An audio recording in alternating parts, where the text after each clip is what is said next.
Victorian poetry. Introduction to Victorian period. The Victorian era in the history of the United Kingdom spanned from 20 June 1837 to 22 January 1901, coinciding with the reign of Queen Victoria. It succeeded the Georgian period and preceded the Edwardian era, with its later half overlapping the Belle Epoque era in continental Europe. During this time, there was a significant religious movement promoting higher moral standards, led by nonconformist churches like the Methodist and the evangelical wing of the established Church of England.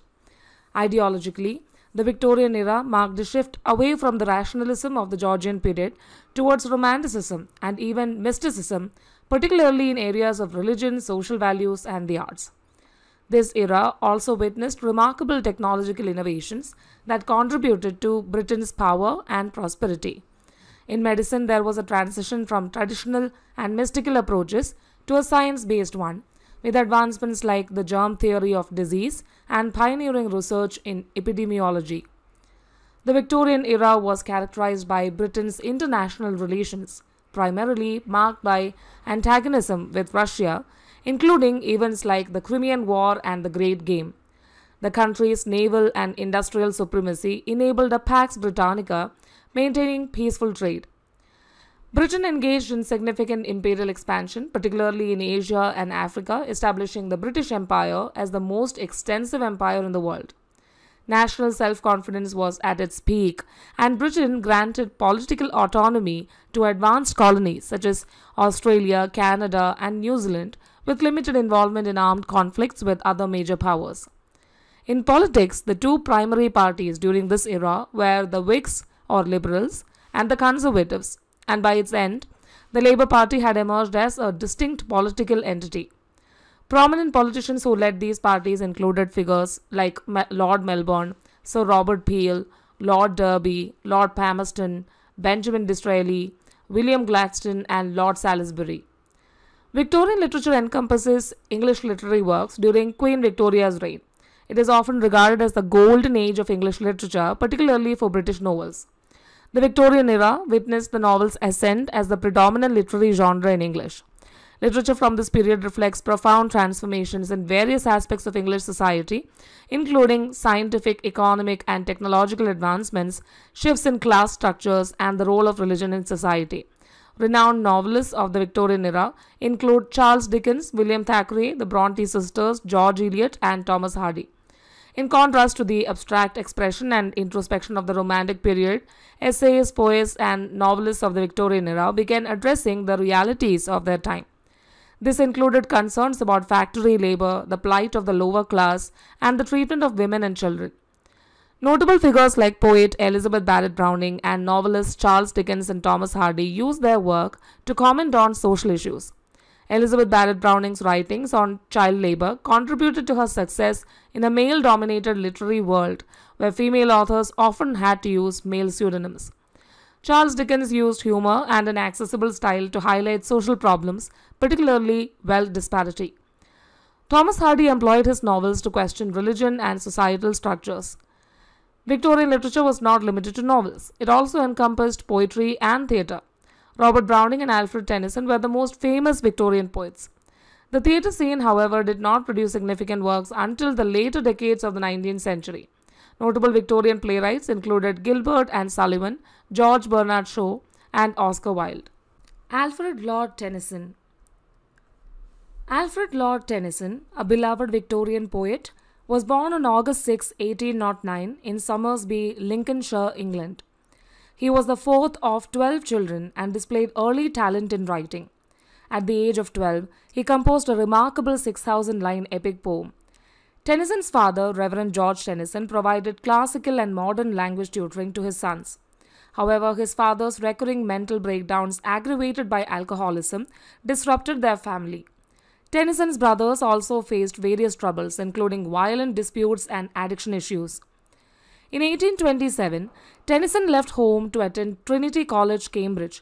During the same year, he and his brother Charles jointly published Poems by Two Brothers. Although this collection primarily consisted of juvenile works, it drew the attention of the Apostles, an undergraduate literary club led by Arthur Hallam. This association with the apostles offered Tennyson, who was extremely reserved, much needed camaraderie and confidence in his poetry. Tennyson's closest friendship developed with Arthur Hallam, with whom he travelled throughout Europe in 1830 and 1832. The sudden death of Hallam in 1833 profoundly impacted the young poet, inspiring works like the extensive elegy In Memoriam and various other poems in tribute to Hallam. In 1830, Tennyson published poems chiefly lyrical, and in 1832 he released a second volume simply titled Poems. Although some critics criticized these books as affected and obscure, the negative reviews stung Tennyson, leading to a 9-year hiatus from publishing. Tennyson became engaged to Emily Selwood in 1836, but the engagement was called off when he lost his inheritance due to a bad investment in 1840. Nevertheless, his Poems in 2 volumes, published in 1842, achieved significant critical and popular acclaim. In 1850, the publication of In Memoriam solidified Tennyson's status as one of Britain's most renowned poets. He was appointed Poet Laureate, succeeding Wordsworth, and married Emily Selwood in the same year. They had 2 sons, Hallam and Lionel. By the age of 41, Tennyson had established himself as the most famous poet of the Victorian era. The income from his poetry, sometimes exceeding £10,000 per year, allowed him to purchase a country house, providing seclusion for his writing. Tennyson's distinctive appearance, characterized by his large frame, beard, and penchant for wearing a cloak and broad-brimmed hat, added to his public recognition. He was known for his resonant recitation of poetry, often likened to the delivery of Dylan Thomas. In 1859, Tennyson published the initial poems of Idylls of the King, which sold over 10,000 copies in a single month. In 1884, he accepted a peerage, becoming Alfred Lord Tennyson. On October 6, 1892, Alfred Lord Tennyson passed away and was interred in Westminster Abbey. Notable works by Alfred Lord Tennyson include Crossing the Bar, Demeter and Other Poems, Enoch Arden, Idylls of the King, Break, Break, Break, The Princess, The Promise of May, Ulysses, Tithonus, and many more. The Kraken and Mariana. The Kraken is a sonnet by Alfred Tennyson that delves into the realm of mythology, specifically focusing on the legendary sea creature known as the Kraken. This poem was published in Tennyson's collection of poetry titled Poems, Chiefly Lyrical, in 1830. In The Kraken, Tennyson, who was known for his vivid and imaginative poetry, paints a mysterious and eerie picture of this mythical sea monster. Despite being one of his early works, it is highly regarded by critics. The poem is often celebrated for its use of various technical elements that create a sense of intensity, strangeness, and an almost impersonal atmosphere. Structurally, the Kraken consists of 15 lines, which is unusual for a sonnet, but it is still classified as such. The poem employs a rhyme scheme of A, B, A, B, C, D, D, C, E, F, E, A, F, E, featuring 3 quatrains and a concluding couplet, aligning it more with the Petrarchan or Italian sonnet form rather than the Shakespearean style. On the other hand, Mariana is another poem by Alfred Lord Tennyson, which was also published in 1830 in the same collection, Poems, Chiefly Lyrical. This poem touches upon the theme of despondent isolation, a common motif in Tennyson's works. In Mariana, the subject of the poem is a woman named Mariana, who constantly laments her isolation from society. Her solitude is all-encompassing, and she yearns for some connection, leading her to wish for death at the end of each stanza. The poem takes inspiration from William Shakespeare's Measure for Measure, but it ends before Mariana's lover returns, leaving her in her melancholic state. Tennyson's skill in poetry is evident in Mariana, which has received praise from critics. The poem effectively conveys the theme of isolation through rich auditory imagery. Unlike some of Tennyson's other works where movement and action are prominent, Mariana remains stagnant, emphasizing the unchanging, dreary existence of its protagonist. Additionally, the poem does not provide a definite ending, leaving Mariana's fate unresolved, in contrast to the revised version, Mariana in the South, where the poem concludes with a stronger sense of finality through death. The Lotos-Eaters and the Lady of Shalott. The Lotos-Eaters is a poem by Alfred Lord Tennyson, published in 1832, inspired by an episode in Book 9 of Homer's Odyssey. In this poem, Tennyson masterfully reimagines the story of Odysseus' sailors who, on their way home after the fall of Troy, land on an exotic island inhabited by the mild-eyed melancholy Lotos-Eaters. These inhabitants consume the fruit of the lotus plant, which has a sedative effect, causing the sailors to lose all ambition to continue their journey. The poem starts with Odysseus encouraging his mariners to have courage as they approach an island where it always feels like a serene afternoon. Upon reaching this island of tranquility, the mariners encounter the Lotos-Eaters, who offer them the lotus flower and fruit. Those who partake in the lotus lose all desire to return to their homeland and prefer to remain in this dreamy paradise. The mariners express their resolution to stay in the land of the Lotos-Eaters in the form of a choric song.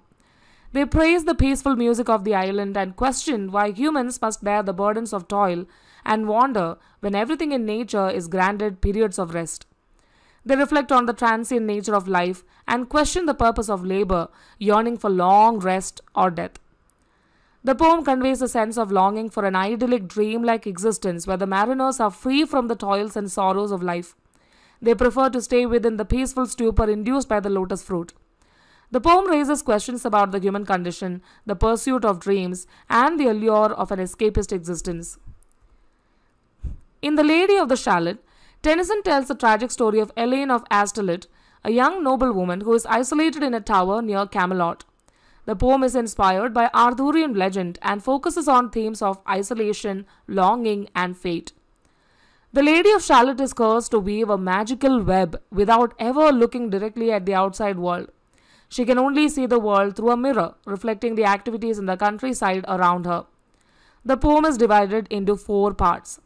Part 1 describes the setting in the town of Camelot and introduces the Lady of Shalott, who lives in a tower on an island, weaving her web. She can hear the reapers singing as they pass by, but is forbidden from looking directly at Camelot. Part 2 focuses on the lady's life in isolation. She weaves her magical web and gazes at the reflections in a mirror, watching the people of Camelot and the countryside. Part 3 introduces a knight in shining armor who rides by the river bank. The sight of the knight is so enchanting that the Lady of Shalott cannot resist looking directly at him. She knows that her curse has been activated and she prepares to leave her tower. Part 4 describes the Lady of Shalott's journey down the river to Camelot in a boat. She dies during the journey and her lifeless body is discovered by the people of Camelot. The poem ends with Lancelot expressing sympathy for the lady who had a lovely face. The poem explores themes of isolation, the tension between art and reality, and the consequences of breaking free from societal restrictions. The lady's tragic fate serves as a warning about the perils of pursuing a life of freedom and self-expression. Break, Break, Break and Locksley Hall. Break, Break, Break is a melancholic and reflective poem written in 1835 and published in 1842. The poem is an elegy and expresses Tennyson's deep feelings of loss and sorrow following the death of his close friend Arthur Henry Hallam. In the poem, the speaker stands on the seashore, observing the waves breaking on the rocky coast. The repetitive and monotonous sound of the waves serves as a backdrop to the speaker's emotional turmoil. The waves, as they break and recede, seem to symbolize the fleeting nature of life and the relentless march of time. The poem is divided into 4 quatrains, each conveying a different aspect of the speaker's emotions. In the first quatrain, the speaker begins by addressing the waves, expressing a sense of frustration at their constant breaking.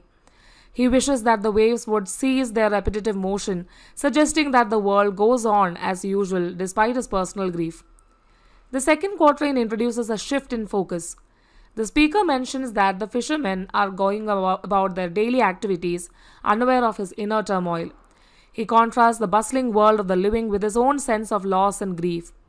The phrase, "But oh, for the touch of a vanished hand," reveals the deep yearning for his departed friend.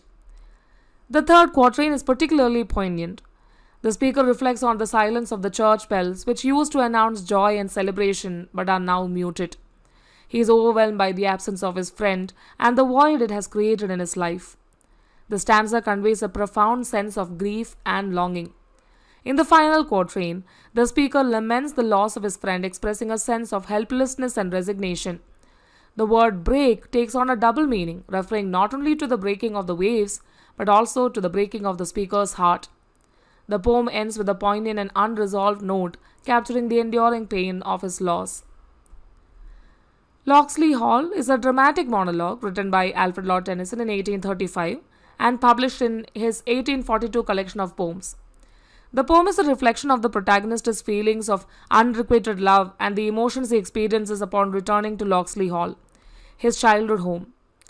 Tennyson described it as a representation of young life, its good side, its deficiencies, and its yearnings. The poem is written in the form of a dramatic monologue, with the speaker sharing his inner thoughts and emotions as he stands outside Locksley Hall. The speaker reflects on his past love for a woman, his anger at her rejection, and his longing for a different world. He contemplates the changes in society and relationships and expresses his desire for a more idyllic and utopian future. The poem delves into themes of love, rejection, nostalgia, and the contrast between the ideal and the real. The protagonist's emotions shift from fond memories of his childhood sweetheart to anger and criticism of her choices. He envisions a world of progress and utopia, but ultimately rejects the idea of the noble savage, preferring civilization's advances. Locksley Hall is a complex and reflective poem that explores the inner workings of the human psyche and the emotional complexities of love and longing. The poem's structure in the form of a dramatic monologue allows readers to delve into the protagonist's inner thoughts and emotions. Ulysses. Ulysses is a dramatic monologue written by Alfred Lord Tennyson in 1833 and published in his 1842 collection of poems. The poem is a reflection of the legendary Greek hero Ulysses from Homer's Odyssey. Ulysses is portrayed as an aging king who is restless and dissatisfied with the mundane responsibilities of ruling Ithaca. In the poem, Ulysses expresses his desire for new adventures and experiences, yearning to break free from the monotony of daily life in his kingdom. He contrasts his heroic past, filled with epic journeys and battles, with his present situation as a ruler. Ulysses feels unfulfilled and believes that life is slipping away from him as he grows older. Ulysses decides to leave the responsibilities of governing Ithaca to his son Telemachus and embarks on another daring voyage, despite the uncertainty of the outcome. He gathers his mariners and delivers an inspiring speech, rallying them to join him on this new adventure. Ulysses' speech is a call to embrace the spirit of exploration and to continue pursuing a life of heroic deeds even in old age. The poem explores themes of restlessness, the quest for meaning and adventure, the passage of time, and the desire to leave a lasting legacy. Ulysses' character is complex, and his monologue reveals a mixture of noble aspirations and a sense of disillusionment with the routine of ruling a kingdom. The poem's form as a dramatic monologue allows readers to gain insight into Ulysses' inner thoughts and desires. Tennyson's Ulysses is a well-known work that has been celebrated for its exploration of the human spirit's indomitable will and desire for adventure, making it a timeless and resonant piece of literature. The Princess and Tears, Idle Tears. The Princess is a narrative poem by Alfred Lord Tennyson, first published in 1847. It was later expanded and republished in 1850. The poem is often referred to as The Princess, a medley, because it weaves together various narratives and lyrical elements. The story begins with 7 young people, both men and women, gathering to tell the tale of a princess who establishes a women's college and resists the advances of a persistent suitor. The poem blends elements of romance, comedy, and social commentary. It also features a series of songs and lyrical interludes, which are considered some of Tennyson's best lyrics. The Princess tells the story of Princess Ida, who renounces the world of men and founds a women's university, insisting that men are forbidden to enter. Prince Hilarion, to whom Ida was betrothed in infancy, enters the university disguised as a woman, along with 2 friends.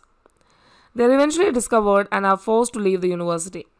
A battle ensues between the women and the men, with the women emerging victorious. The men are wounded in the battle, but are nursed back to health by the women. In the end, Ida's initial resistance to men softens, and she returns Prince Hilarion's love. The poem explores themes of gender roles, education, love, and societal expectations. The narrative is framed by the gathering of the young storytellers who add their perspectives and interpretations to the tale. Tears, Idle Tears. Tears, Idle Tears is a lyrical poem written by Alfred Lord Tennyson in 1847 and published as part of his larger work, The Princess. It is known for the beauty of its lyrics and the depth of emotion it conveys. The poem is written in blank verse, which means it lacks a regular rhyme scheme and meter. In Tears, Idle Tears, the speaker reflects on the tears that well up in his eyes when he gazes upon the fields during autumn and thinks of the past. He describes these tears as idle because they have no specific cause or reason, but they are deeply emotional. The past, which the speaker remembers, is both fresh and strange. It holds the memories of days gone by, and it is as fresh as the first beam of sunlight that touches a boat returning from the underworld. Yet, it is also sad, like the last red beam of the sun that shines on a boat carrying the dead down to the underworld. The past, as described by the speaker, is dear, sweet, deep, and wild. It holds the memory of kisses, perhaps from a person now deceased. These memories are as sweet as the imagined kisses the speaker might bestow on loved ones who belong to others. The past is deep, like the depth of first love, and wild, like the regret that often follows such intense emotions. The poem's overall theme revolves around the bittersweet nature of memories and the deep, complex emotions they evoke. The tears, though idle, carry profound feelings of nostalgia and longing for days that are no more. The poem's structure is composed of 4 stanzas, each containing 5 lines and ending with the repeated refrain, "the days that are no more." In Memoriam A.H.H. In Memoriam is a long poem by Alfred Lord Tennyson written over a period of 17 years, from 1833 to 1850. The poem is an elegy and a reflection on the themes of grief, loss, faith, and human existence. It was composed in memory of Tennyson's close friend, Arthur Henry Hallam, who died suddenly at a young age. The poem is structured into 133 sections, including a prologue and an epilogue. Each section is a self-contained poem that contributes to the overall narrative and themes of the work. In Memoriam is written in ABBA stanzas of iambic tetrameter, creating a consistent and regulated metrical form that unites the diverse subjects and emotions explored in the poem. The prologue sets the tone by invoking the strong Son of God and explores themes of faith, mortality, and the limitations of human understanding. The speaker expresses a desire to believe in God's existence, even though he cannot be directly seen or comprehended. Throughout the poem, Tennyson grapples with the philosophical and theological questions raised by Hallam's death. He reflects on the nature of life, death, and the afterlife, often questioning the fairness of existence and the workings of divine providence. The poem also delves into Tennyson's personal grief and the stages of mourning. It begins with a deep sense of loss and despair, but gradually evolves to a more hopeful and reconciled outlook. The poem's progression mirrors Tennyson's own journey through grief and ultimately leads to an intense sense of acceptance and peace.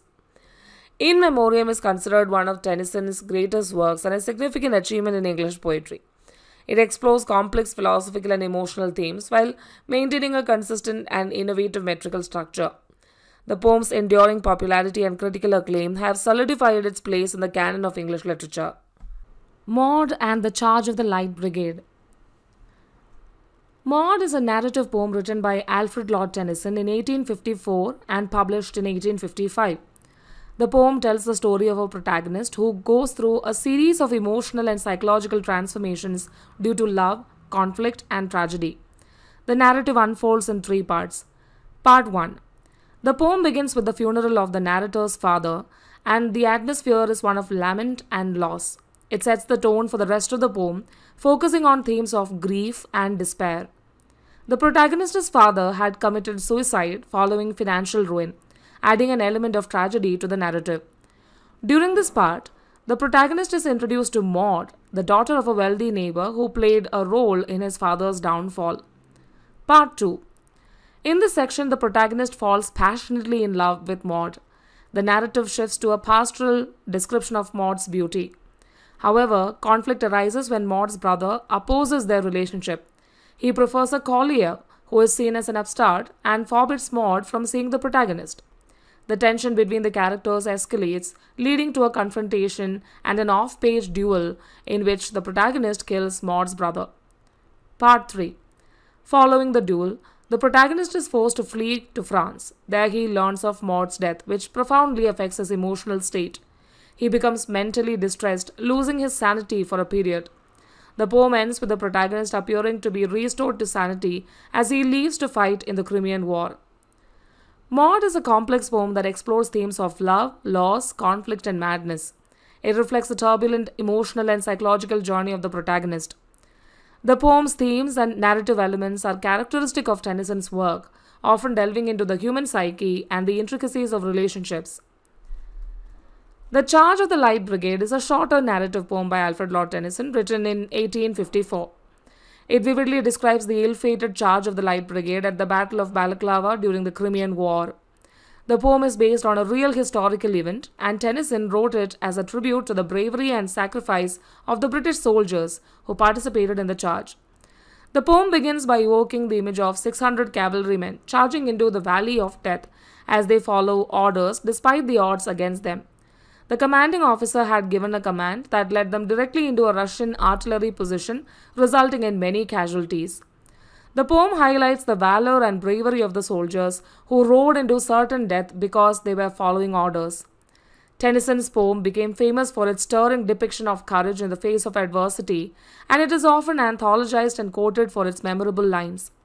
The poem serves as a tribute to the unwavering sense of duty and honor displayed by the Light Brigade, even in the face of what would seem like a suicidal mission. Tennyson's The Charge of the Light Brigade captures the heroism and tragic nature of warfare and has become one of his most celebrated works. Idylls of the King and Crossing the Bar. Idylls of the King is a collection of 12 narrative poems by Alfred Lord Tennyson. These poems, written and published at different times between 1842 and 1888, collectively form an extended poetic treatment of the Arthurian legend. The poems are based on Thomas Malory's Le Morte d'Arthur and offer a comprehensive portrayal of King Arthur's life from his early reign to his final battle and death. The Idylls of the King explore themes of chivalry, honor, love, and the decline of a once great kingdom. The central narrative is threaded through the different poems, connecting various characters and episodes, such as Arthur's relationship with Guinevere, Lancelot's romantic exploits, and the quest for the Holy Grail. Tennyson uses these Arthurian legends to comment on the moral and ethical challenges of his own time, making the work a reflection of the societal conflicts in mid-Victorian Britain. The poems are written in blank verse, and Tennyson's descriptions of nature are vivid and drawn from his observations of the natural world. Some of the most famous sections of Idylls of the King include Guinevere, Lancelot and Elaine, and the Holy Grail. These poems, filled with vivid characters and dramatic narratives, provide a unique retelling of the Arthurian legend with Tennyson's lyrical and evocative language. Crossing the Bar. Crossing the Bar is a short and poignant poem written by Tennyson in 1889. It is often considered an elegy or a reflection on life and death. The poem employs an extended metaphor comparing the act of dying to crossing a bar in the sea, where the river of life meets the boundless ocean. In the poem, the speaker expresses a sense of readiness and peace about the prospect of death. The pilot mentioned in the poem is often interpreted as a metaphor for God or a divine presence guiding the soul from life to the afterlife. Tennyson is believed to have written Crossing the Bar while on a sea voyage, and the poem conveys a serene acceptance of the natural cycle of life and death. The alternating long and short lines in the poem contribute to its wave-like quality, mirroring the idea of crossing from life to death. Crossing the Bar is often seen as a reflection of Tennyson's own mortality, and he requested that the poem be placed at the end of all editions of his poems. It has become one of his most famous and enduring works, offering solace and comfort to those contemplating the mysteries of life and death. Enoch Arden and Tithonus. Enoch Arden is a narrative poem written by Alfred Lord Tennyson and published in 1864. The poem is based on a story provided to Tennyson by Thomas Woolner and explores themes of love, sacrifice, and the passage of time. The poem tells the story of Enoch Arden, a happily married fisherman who experiences financial difficulties. To support his family, Enoch decides to become a merchant seaman and leaves his wife Annie and their 3 children behind. Unfortunately, he is shipwrecked and stranded on a desert island for 10 long years. During his absence, Annie, believing Enoch to be dead, marries another man, Philip Ray, and has a child with him. After 10 years on the deserted island, Enoch is finally rescued and returns home, but he does so with a heavy heart. He is devastated to discover that his beloved wife has remarried and has a new family. Enoch, not wanting to disturb the happiness of his wife and children, keeps his return a secret and chooses to live a life of solitude and suffering. The poem explores the themes of sacrifice, loss, and the enduring love of Enoch, who silently watches over his family from afar. Tithonus is another poem by Tennyson, written as a dramatic monologue. The poem is narrated by Tithonus, who is addressing Eos, the goddess of the dawn. Tithonus reflects on his own immortality and the curse of living forever without the benefits of eternal youth. Eos, in her love for Tithonus, granted him immortality when he asked for it. However, he did not realize that eternal life would bring with it eternal aging. As a result, Tithonus laments the suffering that comes with old age and immortality. He yearns for death to free him from his never-ending torment. Eos departs as dawn breaks, leaving Tithonus in his eternal state of aging and misery. The poem touches on themes of mortality, the human desire for eternal youth, and the consequences of receiving the gifts of the gods without fully understanding their implications.